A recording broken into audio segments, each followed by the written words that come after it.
जय हिंद। सबसे पहले एक वार्निंग भैया, पाकिस्तान के लोग इस वीडियो को न देखें तो ही अच्छा है, क्योंकि इस वीडियो में हम बताएंगे कि कैसे हमारे भारत के वीर सिपाहियों ने 2 सैनिकों ने मिलकर पाकिस्तान के 93,000 फौजियों को घुटने टेका दिया था और दुनिया का सबसे बड़ा हार हुआ था और भारत के 2 सैनिक मारे गए थे लोंगेवाला में।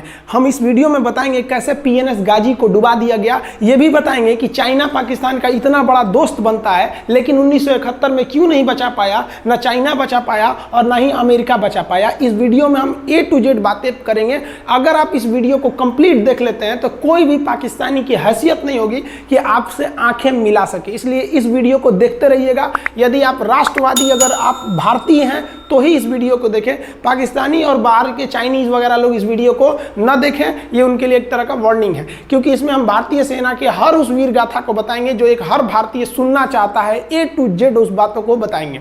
पाकिस्तानी इस वीडियो को क्यों ना देखें, तो भैया आप देख लीजिए यहाँ क्यों ना देखें, क्योंकि हम आज चर्चा करने वाले हैं इसकी, और इसका नक्शा किससे मैच करता है आप देख रहे हैं। If you don't believe then go on Google. भाई किससे मैच करता है तो आप तो समझ में आ गया, भाई बुरा नहीं मानिएगा आप लोग। ध्यान से समझिए, जब भारत पाकिस्तान का विभाजन हुआ तो उसी समय पाकिस्तान 2 भाग में था। एक इधर वाला जो एरिया है इसे हम लोग कहते थे पश्चिमी पाकिस्तान, जो मेन पाकिस्तान का एरिया है। और ये जो आज आप बांग्लादेश देख रहे हैं, ये बांग्लादेश नहीं था, बल्कि ये उस वक्त पूर्वी पाकिस्तान था। पूर्वी पाकिस्तान के लोग बंगाली भाषा को बोलते थे। पाकिस्तान के लोग इन लोगों को बड़ा भद्दे मजाक करके बोलते थे, कहते तुम लोग गधे हो, कुछ नहीं जानते हो, किसी काम लायक नहीं हो, यूजलेस हो लोग, तुम लोग छोटे हो, काले हो, मतलब उल्टा सीधा मजाक कर रहे थे। पश्चिमी पाकिस्तान के लोग इधर के लोगों को पसंद नहीं करते थे। हो गया नहले पे दाला 1970 में। 1970 में इस पूर्वी पाकिस्तान के शेख मुजीबुर रहमान चुनाव जीत गए और वो यहाँ के प्रधानमंत्री के पद के चुनाव जीत गए। अब यहाँ की आर्मी ने क्या किया, उनको शपथ ही नहीं दिला रहे थे। इसलिए 70 के चुनाव जीतने के बाद शेख मुजीबुर रहमान जब देखे कि ऐसा है तो उन्होंने अपना भाषण दिया 7 मार्च को और कहा कि अब हम इस पूर्वी पाकिस्तान को एक अलग देश बनाएंगे जिसका नाम रहेगा बांग्लादेश। इस भाषण की वजह से आर्मी ने, पाकिस्तान की आर्मी ने 25 मार्च 1971 को गिरफ्तार करके अब पश्चिमी पाकिस्तान में अरेस्ट करके बंदी बनाकर रख दिया और यहाँ पर जुल्म करना चालू कर दिया। कहाँ पर भाई, तो पूर्वी बंगाल में, पूर्वी पाकिस्तान में, पूर्वी बंगाल में नहीं, पूर्वी पाकिस्तान में इन्होंने जुल्म करना चालू कर दिया। शेख मुजीबुर रहमान के गिरफ्तारी के विरोध में यहाँ मुक्ति वाहिनी नाम कर एक विद्रोही गुट तैयार हो गया था, लेकिन पाकिस्तान के, पश्चिमी पाकिस्तान के लोगों ने इस पूर्वी पाकिस्तान पे इतना भयानक जुल्म किया कि इस पूर्वी पाकिस्तान में इस पश्चिमी पाकिस्तान के लोगों ने यहाँ पर 30 लाख लोगों को कटवा दिया। 30 लाख लोगों को कटवा दिया। 4 लाख महिलाओं का बलात्कार कर दिया। अपने देश के 4 लाख औरतों का रेप किया यहाँ पे। इतना भयानक वो दृश्य है कि अगर हम उसको YouTube पे दिखा देंगे ना तो YouTube हमारे ऊपर क्लेम करेगा, भैया आप ये सब इतने भयानक दृश्य नहीं दिखा सकते। आप अंदाजा लगाइए इनकी क्रूरता का। ये अपने देश पर इतना भयानक जुल्म कर रहे हैं, इतना भयानक जुल्म किया इन लोगों ने कि शेख मुजीबुर रहमान की गिरफ्तारी के बाद इस जुल्म का नतीजा ये हुआ कि अप्रैल 1971 तक भारत में यहाँ से लोग भाग के आ गए कि भैया हम जिंदा रहेंगे तब तो, और यहाँ 10 लाख लोग भारत में आ गए शरण लेने के, भैया हमको बचाइए। तो इंदिरा गांधी जानती थी कि जब तक यहाँ शांति नहीं होगा तब तक ये लोग वापस नहीं जा सकते थे, और शांति का एक ही था कि यहाँ पे घुस के इनको मारा जाए ताकि ये पश्चिमी पाकिस्तान वाले लोग यहाँ पर सुधर सके।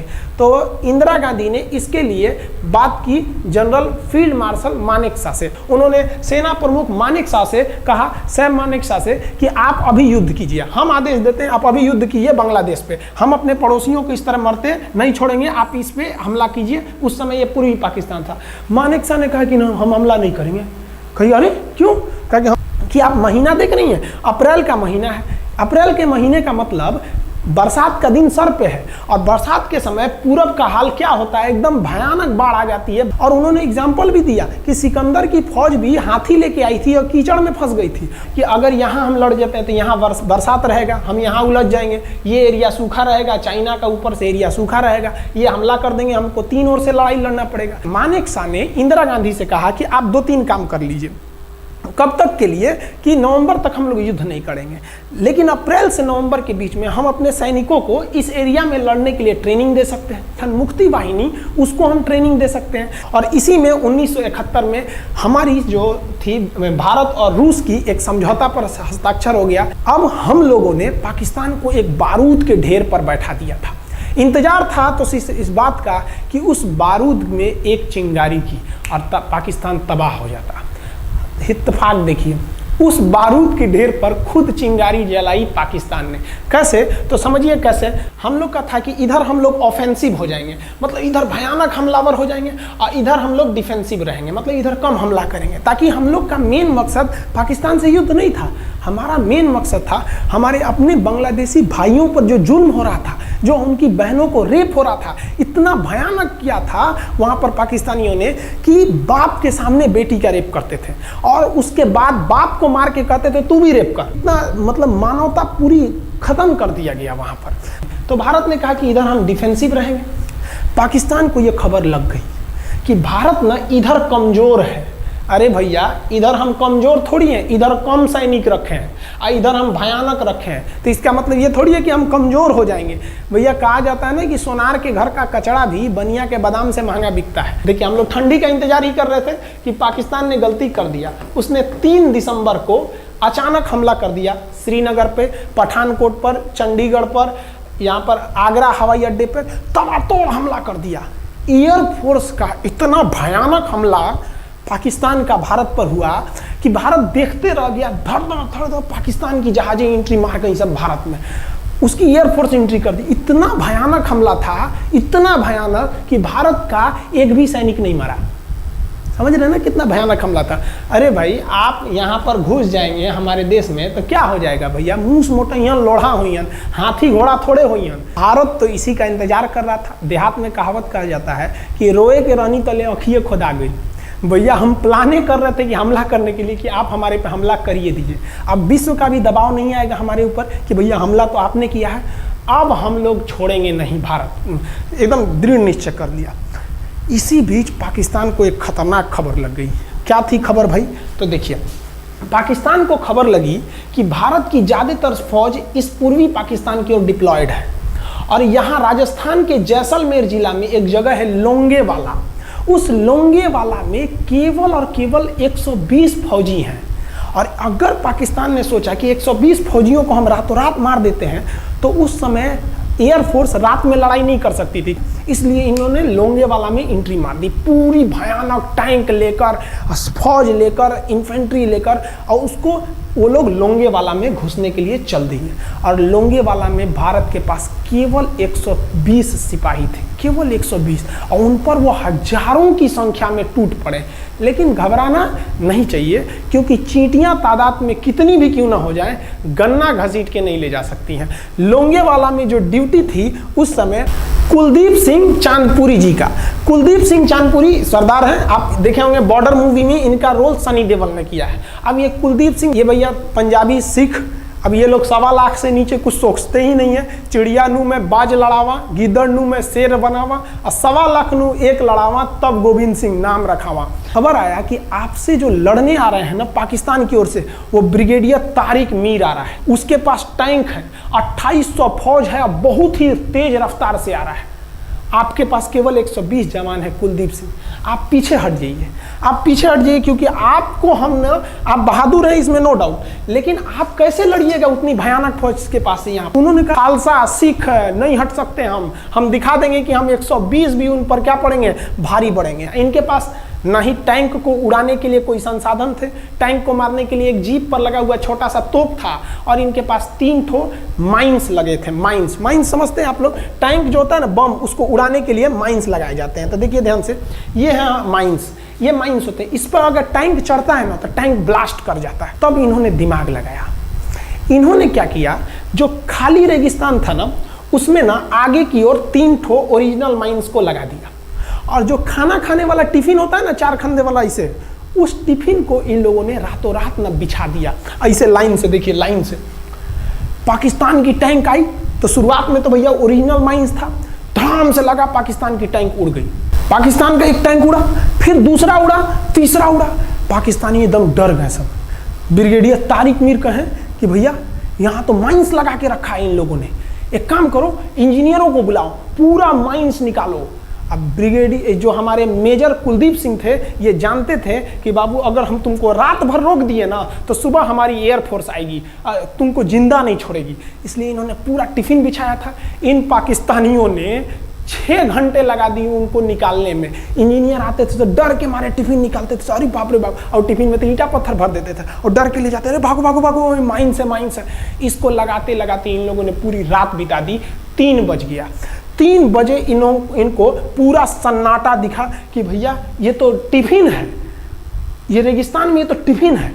अब उन्होंने कहा कि आदेश दिया कि हमला करो। तो कुलदीप सिंह जो थे चांदपुरी, उन्होंने बालू के बीच में ऐसे गड्ढे बना रखे थे और अपने फौजियों को ना 2 किलोमीटर एरिया में बिछा दिया था, एक उधर एक इधर एक इधर।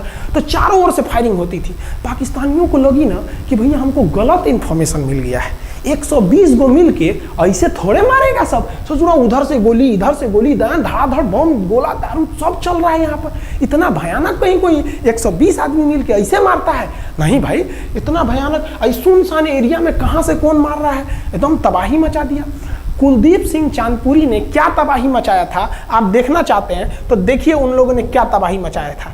ये है पाकिस्तान का टैंक, ये धज्जी उड़ गया था टैंक का, थुथुर तूर दिया इसका यहाँ पे। ये देखिए टैंक का, पाकिस्तानी देख रहे हैं कि भैया सब चक्का उक्का फेंका गया। बताइए ये चांदपुरी साहब को ऐसा करना चाहिए? ये कोई वीडियो गेम खेल रहे हैं? मार के धज्जी उड़ा दिया। अरे पाकिस्तान बच्चा है, अपने बच्चा है, बिगड़ गया, आराम से मारिए। ऐसे एकदम धज्जी उड़ा दिए हैं बेचारा सबको। पाकिस्तान के टैंक को धज्जी उड़ा के उस पर भारतीय सैनिक खड़ा होकर फोटो खिंचवा रहा था। फोटो खींचे फोटो खींच, उस समय सेल्फी नहीं था ना, तो आगे से फोटो खींचना, फोटो खींच, यहाँ पे आने वाली पीढ़ियों को ये प्रेरणा देगी। बताइए इतना सुंदर गाड़ी लेके आया था पाकिस्तान मारने के लिए। हाँ बेचारा ऐसे मारा जाता है? हाँ अरे ब्रिगेड मेजर साहब आप भी बच्चा है, बच्चा को थोड़ा आराम से मारिए। देखिए इसका थोबड़ा बिगाड़ दिया गाड़ी का। ओहो, ऐसे नहीं मारना चाहिए, लेकिन क्या कीजिएगा, बच्चा बिगड़ जाता है तो धोना ही पड़ता है। ये हाल कर दिया रात भर में। सोचिए रात में इतना बुरा मारा, दिन में दिखता तो पूछ डाल रहा पूरा। एकदम भयानक तबाही मचा दिया मेजर कुलदीप सिंह चांदपुरी ने। इनके आगे कौन खड़े थे? ब्रिगेडियर पाकिस्तान के ब्रिगेडियर साहब। ब्रिगेडियर साहब को कहने लगी भैया ये तो बहुत बुरा मार रहा है सब। तब तक हो गया सुबह, और सुबह के वक्त हमारे जो हंटर जहाज थे, उस समय जो जहाजें थी वो हंटर जहाज थी। ये हंटर जहाजें रात में नहीं उड़ सकती थी लेकिन दिन में उड़ सकती थी। रात भर तक कुलदीप सिंह चांदपुरी ने ऐसा कूचा पाकिस्तानियों को, इतना कूच दिया कि भोर हुआ तो बाकी का कसर पूरा कर दिया हमारे हंटर विमानों ने। ये हंटर विमान जब आए सब तो इतना भयानक तबाही मचाए सब पाकिस्तान के जहाज़ों का कि आप हुलिया देखेंगे ना, पाकिस्तान के टैंक का ऐसे पड़ गया। ये सब टैंक पूरा तबाह हो गया है, सब पूरी तरह ध्वस्त हो गया इतनी भयानक युद्ध में। 3 तारीख को पाकिस्तान ने हमले की शुरुआत की और ये 4 तारीख का शकल देखिए पाकिस्तान का। इतना भयानक धज्जी उड़ा दिया पाकिस्तान का जिसका कोई हद नहीं। पाकिस्तानियों को दुम दबा के भागना पड़ा। ब्रिगेडियर साहब भागे, कहें कि भाग भैया न तो ये सब जान ले लेगा सब। हम लोगों ने पाकिस्तान के टैंकों को अपने यहाँ रख लिया है म्यूजियम में। आज भी जाके देखिएगा ना तो इन टैंकों को डर के मारे पाकिस्तानी छोड़ के भाग गए कि भागो भाई यहाँ पर। ये 120 जवानों का जलवा था। और पाकिस्तानी कहते हैं कि हिंदुस्तान के लोग क्या लड़ेंगे? अरे भैया हम चीन पे वीडियो बनाए थे, आप पे नहीं बनाए थे, जो आप लोग हम लोग को बोल रहे थे कि पाकिस्तान हिंदुस्तानियों की औकात नहीं। देखिए अभी हम आपको औकात दिखाते हैं आपकी। ये आपका टैंक है, आके ले जाइए, हिम्मत है तो लेके जाके दिखाइए यहाँ पर। हाल तो ये हो गया था ना कि हम लोगों ने जो पाकिस्तानियों की जान ली थी ना, डर के मारे वो लाश उठाने नहीं आए थे, लाश को गिद्ध खा गए थे सब। हम लोग बोल रहे थे कि भैया हम गोली नहीं चलाएंगे, लाश लेके चल जाओ। फिर हम नहीं जाएंगे, तुम लोग रेगिस्तान को कब्रिस्तान बना दिए हो। रेगिस्तान को कब्रिस्तान हम लोग हमला करने आए थे, शुरुआत तो तुमने किया था यहाँ पे। तो ये गिद्ध खाए थे सब, सफाई उफाई का काम ये किए थे सब। अब पाकिस्तान हम लोग को धमकी देता है। आज भी वो नहीं सुधरे हैं। आज भी हमने जो चाइना पे वीडियो बनाया था उस पर वो हमको धमकी देता है कि भारत की आर्मी कुछ नहीं कर सकती। अरे भैया आप सोचिएगा भी मत, अभी के समय में तो मत सोचिएगा। जानते हैं क्यों? देख लीजिए इधर अभी कौन बैठा है भारत में, समझ में आ रहा है? आप लोग तो पहले पाकिस्तान वाले लोग इस बात पर रिसर्च कीजिए कि इनमें ज़्यादा खतरनाक कौन है आपके लिए। हमको तो यही ज़्यादा खतरनाक लगते हैं भाई। समझ में आया आप लोग को? तो अभी देखिए ध्यान से, यहाँ पर पाकिस्तान ने जो हार हुई थी लोंगेवाला में, ये हार में पाकिस्तान की तो कमर टूटी और पाकिस्तान का पूरा मनोबल टूट गया कि ससुरा 120 गो मिल के ऐसे कैसे धो दिया सब। बताइए इतना भयानक धोया जाता है। तो ये शुरुआत तो इन्होंने किया 3 तारीख को, 4 तारीख को हमने धो दिया। अब बचा नेवी कहे कि भैया आर्मी को मौका दिए, एयरफोर्स को मौका दिए, रात में आर्मी धोई, सुबह में एयरफोर्स धोई, हम नहीं धोएंगे क्या? हम भी धोएंगे। नेवी कब पहुंची? 5 दिसंबर 1971 को कराची पहुंच गई। और कराची में जब पहुंची ना तो कराची को तबाह कर दिया। इतना भयानक बम्बार्डमेंट किया कराची पर कि कई दिन तक कराची बंदरगाह पर आग लगा था। और कराची बंदरगाह को तो उन्होंने ऐसा धज्जी उड़ाया जिसे लग रहा था सिंधु सभ्यता बना दिया उनको। तो पाकिस्तान की, पश्चिमी पाकिस्तान का कमर टूट गया। पाकिस्तान वालों ने कहा कि ससुरा सब बोल रहा था कि हम इधर डिफेंसिव है, यानी ज़्यादा हमला नहीं करेंगे, ज़्यादा हमला इधर करेंगे। ससुरा इधर कैसे मार रहा होगा सब, अभी इधर भी बताते हैं कैसे मारा सब। ये कराची पहुंच गया। आप देखेंगे क्या हाल किया था सब कराची पे। कराची में जब मारा गया था ना इन पाकिस्तानियों को, तो ये पाकिस्तानी भाग गए थे सब ग्वादर में। ये ग्वादर भाग गए। अभी इनसे ग्वादर भी जाने वाला है, पूरा राज्य चला जाएगा इनसे, बलूचिस्तान। छुप के गए थे लोग ग्वादर बंदरगाह पे। अगर हम झूठ बोल रहे हो तो आप खुद पता कीजिएगा अपने यहाँ के इतिहास में भाई, हिंदुस्तान ये ग्वादर बंदरगाह पे छुप गए थे सब। आप देखिए कराची का क्या हाल हुआ था उस समय। हमारे एयर नेवी ने क्या हाल किया था। पाकिस्तान का जितना जहाज बस मिल जाए कि भैया ये जहाज किसका है, तो भैया जब पता चले कि भैया ये जहाज पाकिस्तान का है, ये हाल हो जा रहा था जहाज का। यहाँ देख लीजिए इनका पूरा ध्वस्त का। भैया ऐसे मारा जाता है? हाँ, अरे भाई बच्चा को बच्चा की तरह मारना चाहिए। इंडिया की नेवी ने भी हद कर दिया। बताइए इस तरह मारा जाता है? हाँ, यहाँ देख लीजिए पूरा का पूरा धज्जी उड़ा दिया इन लोगों को। अरे भाई बच्चा है, बिगड़ गया है तो थोड़ा सा आराम से ना मारिएगा कि देख रहे हैं इस तरह से मारा पूरा पाकिस्तान के। कराची बंदरगाह उड़ गया। तो पाकिस्तान का तो इधर से तो पूरा का पूरा धज्जी उड़ा दिया। अभी शुरुआत हुए युद्ध के केवल 2 दिन हुए हैं। आप दिल थाम के रखिए, अभी युद्ध लंबा चलने वाला है। 3 दिसंबर को स्टार्ट किए, 4 दिसंबर को हम लोग लोंगेवाला धो दिए, अब 5 दिसंबर को कराची। अब पाकिस्तान ने ना भारतीयों को तबाह करने के लिए भारत का सबसे खतरनाक जहाज था INS विक्रांत। INS विक्रांत को बर्बाद करने के लिए ना इसने यहाँ से भेज दिया INS PNS गाजी को। गाजी एक पनडुब्बी थी, उसको आदेश दिया गया कि जाके मार के आओ। किसको? विक्रांत को। क्योंकि अगर विक्रांत जहाज डूब जाता तो वाकई उस समय हमको युद्ध जीतने में बहुत दिक्कत आ जाती। तो ये गाजी कैसे डूबा, इसको हम लोग एगो खराब जहाज से मार दिए। तो अब इधर समझते हैं कि जब उधर इतना भयानक धोए तो इधर कितना बुरा धोए होंगे, इसको बारे में हम लोग समझते हैं। भारतीय सेना अब पूरब की ओर क्या क्या काम की, इसको ध्यान से समझिए। ये मुक्ति वाहिनी जो थी बांग्लादेश की, वो अंदर ही पाकिस्तानी फौजियों को मार रही थी गली कुची में दौड़ा दौड़ा के, क्योंकि इन पाकिस्तानी फौजियों ने वहां पर रेप किया, मर्डर किया। और इनका साथ दे रही थी इधर से हमारी इंडियन आर्मी और ऊपर से हमारा एयरफोर्स। ये तबाह कर दिए थे, इनको भागने के लिए भी जगह नहीं था। और इसी में इनका सबसे बड़ा सरदर्द बन गया था इंडियन नेवी, क्योंकि इनको जो मदद थी, देखिए ये पूर्वी पाकिस्तान है, इनको मदद जब भी मिलेगी तो इधर से ही मिलेगा। अब बताइए यहाँ से तो कोई जाएगा नहीं, बेवकूफ़ भी नहीं होगा जो इधर से मदद करने जाएगा। रास्ते में ही एयरफोर्स मार के गिरा देती थी, ट्रक वगैरह जाएगा नहीं। तो नेवी से ये इन लोग मदद देते थे। भैया यहाँ पे जो इनके फौजी लड़ रहे थे उनको खाना पीना भी खत्म हो गया था। अब इनको बर्बाद कर दिया भारत। INS विक्रांत, INS विक्रांत उस समय का बहुत बड़ा जहाज था इस साउथ एशिया के देशों का। और यहाँ से उस इतना बड़ा जहाज था कि उसके ऊपर से लड़ाकू जहाजें उड़ती थी। वो एयरफोर्स यहाँ से भी बम मारता था, मिसाइलें मारता था, ऊपर से लड़ाकू जहाजें और हेलीकॉप्टर छोड़ देता था, जो ताकि मुक्ति वाहिनी को कोई दिक्कत ना है। मुक्ति वाहिनी मारती थी और आर्मी पूरी तरह से उसने यहाँ से हमारा विक्रांत ने चटगांव बंदरगाह को तबाह कर दिया। अब बांग्लादेश का देखिएगा वर्तमान में, उस समय तो पूर्वी पाकिस्तान था, ये चटगांव उस समय पाकिस्तानी आर्मी नेवी का एक बहुत बड़ा केंद्र था। इधर हम लोग ने उड़ा दिया कराची, इधर उड़ा दिया हम लोग ने चटगांव। अब मुक्ति वाहिनी को कोई खास दिक्कत नहीं आ रहा था। अब पाकिस्तान ने कहा कि हर हाल में इस विक्रांत को बर्बाद करो। देखिए ये विक्रांत है, विक्रांत जहाज जो था इस पे से इसके ऊपर देखिए आपको लड़ाकू जहाजें दिखेगी। PNS गाजी को क्या आदेश दिया गया था भाई कि तुमको जाना है और इस विक्रांत को बंगाल की खाड़ी में जाने के बाद इसी में डुबा देना है। अब पाकिस्तान वालों का इतना दिन तो अच्छा था नहीं, भारतीय खुफिया एजेंसी को पता चल गया कि पाकिस्तान की पनडुब्बी वो समुद्र के अंदर अंदर चलती है, उसको साइलेंट किलर कहा जाता है। पाकिस्तान की पनडुब्बी चल दी है पश्चिमी पाकिस्तान से बंगाल की खाड़ी की ओर, ये अरब सागर से बंगाल की खाड़ी की ओर चल दिया। अब विक्रांत को बचाना हर हाल में जरूरी था, इसलिए हम लोग विक्रांत को छुपा दिए, मतलब थोड़ा सेफ्टी दे के रखने लगे। और इस पीएनएस गाजी जो था, पीएनएस गाजी को देखेंगे, पीएनएस का मतलब था पाकिस्तानी नेवल शिप, पीएनएस गाजी, ये मारने आ गया किसको? विक्रांत को। इस पीएनएस गाजी को अगर कोई मार के डुबा सकता था तो वो था आईएनएस राजपूत। लेकिन ये जो आईएनएस राजपूत आप इमेज में देख रहे हैं, ये उस समय समस्या क्या था इस आईएनएस राजपूत के साथ, क्योंकि इसके इंजन में कुछ खराबी आ गई थी और ये बिगड़ गया था, और बिगड़ के इसको विशाखापट्टनम पे बनाया जा रहा था, रिपेयर किया जा रहा था, इंजन ही गड़बड़ हो गया था। तो भारतीयों का यहीं पे दिमाग काम आया। भारतीयों ने सोचा क्यों ना हम पीएनएस गाजी को खुद बुला के लाएं, कहां पर? विशाखापट्टनम पे।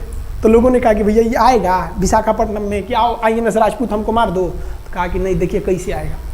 भारतीयों को पता था कि हिंदुस्तान में पाकिस्तानियों के कुछ ना कुछ जासूस होंगे और वो पाकिस्तान को पल पल की खबर दे रहे होंगे। भारतीयों ने क्या किया, आईएनएस विक्रांत के जितने भी अधिकारी थे उनसे कहा कि आप लोग अपने अपने घर फ़ोन कीजिए कि हम विशाखापट्टनम आ रहे हैं, तुम लोग हमको छुट्टी मिला है, विशाखापट्टनम में 10 दिन रुकेंगे, हमारे लिए तुम लोग खाना पीना अच्छा से बनाओ। लड़कों से उन लोगों को खबर खिला दिया। विशाखापट्टनम में जितने मछुआरे थे उनको कहा गया कि आप लोग हट जाइए, बहुत बड़ा जहाज आने वाला है, बहुत बड़ा जहाज विक्रांत आ रहा है, यहाँ पे आप लोग खाली कर दीजिए, आईएनएस विक्रांत आ रहा है।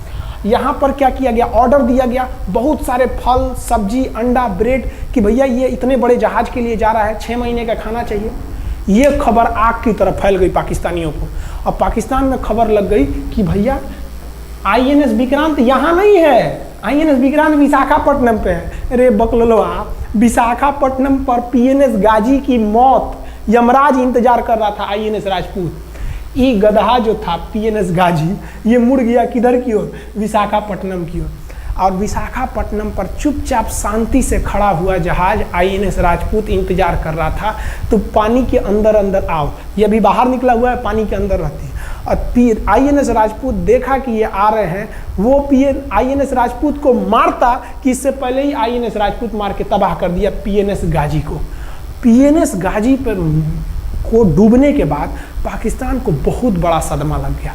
पाकिस्तान को यह एहसास हो गया कि अब हम कभी नहीं जीत सकते हैं, क्योंकि ये पीएनएस गाजी अमेरिका से खरीदा हुआ एक बहुत ही शक्तिशाली पनडुब्बी थी जिसे कोई डुबा नहीं सकता था, और हम लोगों ने उसको इस जहाज से डुबाया जो जहाज खराब हो चुका था, जिसका इंजन खराब था। भारतीय सेना का मोराल पूरे 7वें आसमान पर था और पाकिस्तानी दिन पर दिन बर्बाद हो रहे थे। अब पाकिस्तानियों को लगा अब क्या करेंगे, तो पाकिस्तानियों ने अमेरिका में फ़ोन किया, भैया आप कुछ कीजिए। तो अमेरिका ने ना यूएनओ में मुद्दा उठा दिया, यूनाइटेड नेशन ऑर्गेनाइजेशन, इसकी जो सिक्योरिटी काउंसिल है, सुरक्षा परिषद, इसमें कह दिया पूर्वी पाकिस्तान पर जुल्म कर रहा है, मार रहा है। तो रसिया उस समय हमारा साथ दिया, कहा कि तू देर जानता है जुल्म कर रहा है, भारत जो कर रहा है सही कर रहा है, हम इस प्रस्ताव के खिलाफ में वीटो करते हैं। वीटो अगर कोई देश, 5 देश को वीटो है, इस पर अलग चर्चा करेंगे, अगर किसी ने वीटो कर दिया तो वो प्रस्ताव रद्द हो जाता है। तो पाकिस्तान की एक और उम्मीद यहाँ पर अपना दम तोड़ दी। अब पाकिस्तान कहा अमेरिका से कि भैया आप ही हमको बचा लीजिए। तो अमेरिका ना पाकिस्तान की ओर से भारत पर हमला करने के लिए अपना सबसे खतरनाक जहाज भेज दिया, 7वां बेड़ा। देखेंगे 7वां बेड़ा को, अगर इतना भयानक था 7वां बेड़ा, ये अमेरिका का साथ अकेले चलता ही नहीं था, इतनी पूरी फौज के साथ, नेवी के साथ चलता था। ये किस लिए आया था? विक्रांत को डुबाने के लिए, और इसका साइज विक्रांत से डबल था, इसके आगे विक्रांत नहीं टिक पाता। अब इंदिरा गांधी भी टेंशन में रह गई। ले, तब उस समय इंदिरा गांधी को याद आया कि भैया हमारा एक और तो हम समझौता करके आए हैं, अगर अमेरिका पाकिस्तान का साथ दे सकता है तो रूस से हम भी तो समझौता करके आए हैं। तो भारत ने रूस को कहा कि भैया अमेरिका इतना भयानक 7वां बेड़ा भेज दिया, आप हमारी मदद कीजिए। तो रूस ने कहा टेंशन क्या लेते हो, देखो हम बोलते हैं। रूस ने परमाणु पनडुब्बी भेज दी और रूस ने अपना 40वां बेड़ा भेज दिया। आप देखेंगे ये रूस का 40वां बेड़ा है, ये अपने भारी भरकम जहाजों के पूरे ग्रुप के साथ चल दिया, कहा कि चल भैया देखते तुमको कौन मारेगा भारत को। और अमेरिका को सीधा कह दिया कि भैया विक्रांत पर अगर आपने हमला किया तो ये हमला हम रूस पर हमला मान लेंगे। यहाँ पर खड़ा था भारत का विक्रांत और उसकी सपोर्ट में खड़ा था रूस का 40वां बेड़ा। और रूस ने यमन से अपनी एयरफोर्स को भी कह दिया था कि भैया तुम भारत की देखभाल करना। तो भारत की सुरक्षा के लिए इतने लोग, और अमेरिका अपना 7वां बेड़ा लेके यहाँ मुंह देख रहा था, और ब्रिटेन ने भी अपने ईगल नाम के बेड़ा को भी भेज दिया था। तो ये 2 लोग हमारे खिलाफ आ गए थे लड़ने के लिए कि अब बताइए, हम लोग बांग्लादेश की भलाई सोच रहे थे, और अमेरिका का 7वां बेड़ा और रूस का ब्रिटेन का ईगल हम लोग के खिलाफ था, और हमारा अपना विक्रांत और रूस की एयरफोर्स और उसकी 40वां बेड़ा हमारे साथ थी। ये पूरी तरह से बाउंड्री बना दिया था 40वां बेड़ा। 40वां बेड़ा का कहना था कि भैया हमारे जहाज पर ऑटोमेटिक मिसाइल लगी है, तुम अगर इधर आओगे तो हम मार देंगे तुमको ऐसे ही। रूस ने अपनी सारी पनडुब्बियों को ऊपर उठा दिया समुद्र के ऊपर, ताकि सैटेलाइट से और दूसरी निगरानी से देखा जा सके, और यही हुआ भी। वो लोग रूस के इतने खतरनाक जहाज़ों के ग्रुप को देखकर घबरा गए, इतना घबरा गए कि ब्रिटेन ने कहा था we are too late. Britain का ईगल बेड़ा अमेरिका के 7वां बेड़ा से कह रहा है कि रे उधर मत जो, बहुत देर हो गया है, वो पहले पहुंच गया है रूस, अब मारेगा वहीं तबाह हो जाओगे यहाँ पे। तो 7वां बेड़ा ने धमकी दिया कि हमारे जहाज में परमाणु बम लदे हुए हैं। तो 40वां बेड़ा ने रिप्लाई किया था कि हम भी जब चले थे ना तो परमाणु बम लादे के चले थे, और गिनती जब कर रहे थे तो हम भी गिनती किए थे 250 हमारे पास भी परमाणु बम था, लेकिन इतना ज़्यादा था कि सोचे कि कौन गिनेगा, बाद में गिनेंगे, आ जाओ देखते हैं किसके पास कितना है। तो रूस ने हमसे सच्ची दोस्ती निभाई थी, और इधर शेख मुजीबुर रहमान की जो मुक्ति वाहिनी थी वो अपना काम कर रही थी। अब भारत आर पार की लड़ाई में था। पाकिस्तान हर मोर्चे पर हारते जा रहा था। भारत सरकार ने पाकिस्तान पर मनोवैज्ञानिक दबाव बनाने के लिए निर्मलजीत सिंह अरोड़ा ने एक प्लान बनाया। उन्होंने एयरफोर्स को पूर्वी पाकिस्तान यानी जो अभी बांग्लादेश है, तो ढाका के ऊपर एयर ड्रॉप करा दिया, हवाई जहाज से सैनिकों को उतार दिया, और उन सैनिकों के भेष में उसमें सैनिक कम थे, और उसमें केवल पुतलों को नीचे उतारा गया था। ये केवल इंडियन आर्मी जान रही थी कि पुतला नीचे उतरा है सर, लेकिन मीडिया ने तो इसको खबर को आग की तरह फैला दिया। और इसमें हम धन्यवाद देना चाहेंगे हाथ जोड़कर BBC न्यूज का। और BBC ने ये छाप दिया कि इंडियन एयरफोर्स ने ढाका पर 5000 एयर ड्रॉप करा दिया फौजियों को। अब ये गली गली खोज खोज के पाकिस्तानी फौजियों को मारेंगे कि तुम क्यों मार रहे हो हमारे बांग्लादेशी भाइयों को। और बांग्लादेश की मुक्ति वाहिनी वैसे ही उनके पीछे पड़ी हुई थी पाकिस्तानियों के। अब पाकिस्तानियों का पूरा मनोबल टूट गया, पाकिस्तानी गली गली छुप गए सब। सोचिए, ये पुतला से डर जा रहे थे सब, रियलिटी में ये फौजी नहीं थे, ये पुतला गिराया गया था एयर ड्रॉप करके। अब वो लोग डर के मारे भाग गया यहाँ पर। अब एयरफोर्स ने देखा कि उसकी ये छोटे से वैज्ञानिक दबाव का इतना खतरनाक असर पड़ा है। एयरफोर्स ने कहा कि अब एक काम करते हैं, अब आर पार को अब ठोक डालते हैं पाकिस्तान को, अब जो होगा सो देखा जाएगा। एयरफोर्स ने बांग्लादेश के जो गवर्नर थे उनके घर पे हमला कर दिया। अब वो घर में नहीं थे, वो तो बच गए। बचने के बाद डर क्या होता है, देखिए डर किसको कहा जाता है। जो उनके गवर्नर हाउस थे AH मलिक, इन्होंने त्याग पत्र दे दिया। भैया जिंदगी रहेगी तो बहुत नौकरी करेंगे, डर के मारे त्याग पत्र दे दिया। सोचिए, गवर्नर, क्योंकि पाकिस्तान का एक राज्य ही तो था पूर्वी पाकिस्तान। जैसे हमारा एक राज्य है उत्तर प्रदेश, बिहार, महाराष्ट्र, वहाँ पे भी एक गवर्नर होते हैं ना, संवैधानिक हिसाब से गवर्नर मालिक होता है उस जगह का। त्याग पत्र दे दिए। सोचिए, ये डर था उनके अंदर। निर्मलजीत सिंह अरोड़ा जो लेफ्टिनेंट जनरल थे, जनरल तो हमारे मानिक शाह थे, लेफ्टिनेंट जनरल थे जिन्हें बांग्लादेश जीतने की जिम्मेदारी दी गई थी, मतलब उसे सुरक्षा करने की जिम्मेदारी दी गई थी। वो पाकिस्तान के लेफ्टिनेंट जनरल नियाजी से बात किए और उन्हें कहे कि हम आपको आधा घंटा का टाइम देते हैं, और आप इस आधा घंटा में विचार कीजिए आप सरेंडर करते हैं कि नहीं। अगर आप सरेंडर कर देंगे तो हम आपको गारंटी देते हैं कि आपके सैनिकों को जिंदा रखा जाएगा, और अगर आप हमारी बात को नहीं मानेंगे, देखिए गवर्नर साहब के घर है, कोई ठीक नहीं है, आपके घर पे भी यही हो जाएगा। क्योंकि अगर आप हमारे सामने सरेंडर नहीं करिएगा तो याद रखिए हम अपने हमले को 10 गुना और तेज कर देंगे। और हार तो आप चारों ओर से गए हैं। भारत चाहता था कि जल्दी से जल्दी इस युद्ध को खत्म किया जाए, क्योंकि अब ये अंतर्राष्ट्रीय मैटर हो चुका था। अब अमेरिका अपना नाक पे ले लिया था कि भैया हमारा जहाज मार के गिरा दिया। PNS गाजी उसी की पनडुब्बी थी, वो तो पाकिस्तान को दिया। 7वां बेड़ा को नहीं घुसने दिया, तो अमेरिका की किरकिरी हो रही थी। ब्रिटेन के ईगल को घुसने नहीं दिया, उसकी किरकिरी हो रही थी। अब भारत को उस समय लोग कहते कि ये गरीब देश है, अभी आज़ाद हुआ है। 1971 में हमारी यही हाल थी, और सारे लोग कह रहे थे, हम उसको गरीब समझ रहे थे, रुआ के रख दिया अमेरिका को, हर जगह धो दिया पाकिस्तान को। अब बेचारे नियाजी क्या कर सके। नियाजी को आधे घंटे का टाइम दिया गया। 16 दिसंबर 1971 याद रखिएगा दिन 16 दिसंबर 1971। ये हमारे इतिहास का 13 दिन के युद्ध में हमने पाकिस्तान को धूल चटा दिया था, क्योंकि 3 दिसंबर को पाकिस्तान ने युद्ध स्टार्ट किया था और 16 दिसंबर को हम लोगों ने जनरल नियाजी से आत्मसमर्पण करवा लिया। और आत्मसमर्पण आप देखना चाहेंगे जनरल नियाजी का। जनरल नियाजी इन्होंने हमारे लेफ्टिनेंट जनरल निर्मलजीत सिंह अरोड़ा के सामने आत्मसमर्पण साइन किया, और साइन करने के बाद बांग्लादेश के ढाका रेस कोर्स में इन्होंने साइन किया, और इनकी आंखों में आंसू था। एक देश के सेनापति के लिए इससे शर्म की बात क्या है, जो गिनीज बुक में नाम रिकॉर्ड करा दिया। गिनीज बुक में कैसे? देखिए, पाकिस्तान के लोग हम चाइना के वीडियो बनाए थे, उस पर कमेंट कर रहे थे कि इंडियन आर्मी कुछ नहीं कर सकती। देखो, बांग्लादेश तुम्हारी बहादुरी का जीता जागता उदाहरण है। तुम्हारे यहाँ का 93,000 फौज, सोचिए 93,000 सैनिक पूरी दुनिया में आज तक आत्मसमर्पण नहीं किया। ये 93,000 लोगों ने आत्मसमर्पण कर दिया। देख लीजिए, ये अपना बंदूक फेंक दिए, अपने स्टार नोच के उतार दिया कि भैया हम लीजिए आत्मसमर्पण कर रहे हैं, बेल्ट उतार के दे दिया, अब चलिए जहाँ ले जा रहे हैं, जितना लाठी मारना है हमारी, आत्मसमर्पण। ये वही पाकिस्तान है, याद रखिए। आप याद कीजिए, हमारे 120 सैनिकों ने आपको धूल चटा दिया था लोंगेवाला में। केवल 2 सैनिक मरे थे लोंगेवाला में, और पूरी की पूरी आपको भगा दिया था 4 दिसंबर को ही।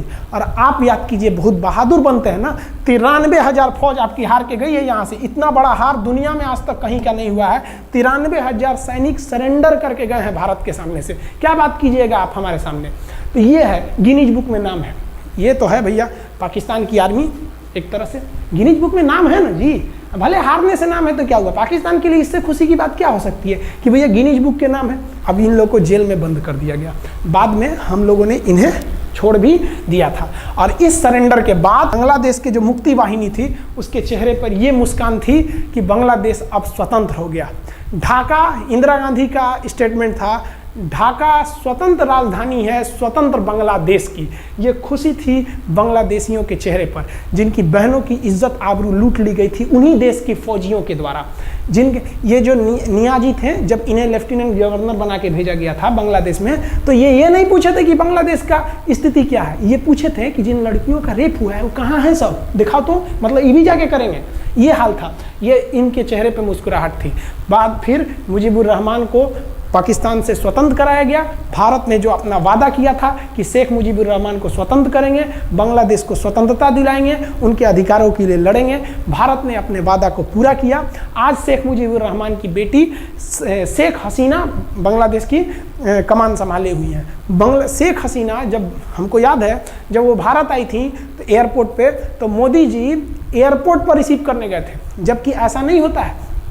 शायद ही बांग्लादेश की प्रधानमंत्री को पूरी दुनिया में कोई बड़े देश का राष्ट्रपति रिसीव करने जाए, प्रधानमंत्री रिसीव करने जाए। तो भारत अपने पड़ोसियों का इतना ख्याल रखता है, चाहे वो नेपाल हो, भूटान हो, सबके साथ। अभी हाल फिलहाल में नेपाल के लोग थोड़ा गुस्सा हैं लिम्पियाधुरा काला पानी को लेके, लेकिन ऐसा नहीं है कि हमारा नेपाल के साथ कोई खराब रिश्ता है। हमारा नेपाल के साथ रोटी और बेटी का रिश्ता है। बांग्लादेशियों के साथ हमारा बहुत ही अच्छा संबंध रहा है। आज हमारे बांग्लादेश के साथ बहुत ही मधुर संबंध है। और बांग्लादेश को जो पाकिस्तान के लोग कहते थे ये किसी काम लायक नहीं है, ये वाले भाई लोग पाकिस्तान से आगे निकल गए। आज इनका मलमल का कपड़ा, जूट और पाम ऑयल पूरी दुनिया में फेमस है। जहाज़ों की मरम्मत में, मतलब जहाज के रिपेयरिंग में बहुत आगे निकले हैं बांग्लादेश के लोग। आई होप आप समझ गए होंगे। इस युद्ध के बाद अगर भारत चाहता तो भारत पाकिस्तान के पश्चिमी भाग को भी कब्जा कर लेता, क्योंकि यहाँ तो हम लोग हराए ही थे। उनके 93,000 फौज तो हम लोग जिंदा पकड़ लिए थे। हम उन्हीं को कह देते बंदूक लगा के कि कश्मीर खाली करो, हमारा यहाँ से वापस जाओ। लेकिन बावजूद हमने इंसानियत दिखाई थी पाकिस्तान के ऊपर। इसका बदला ये पाकिस्तान ने हमें क्या दिया पता है? 26/11 हम संसद भवन पर अटैक, तो कभी अमृतसर में अटैक, कभी मुंबई में बम ब्लास्ट, कभी 26/11 का हमला, ये सब हुआ। हम चाहते तो उस वक्त भी जीत सकते थे।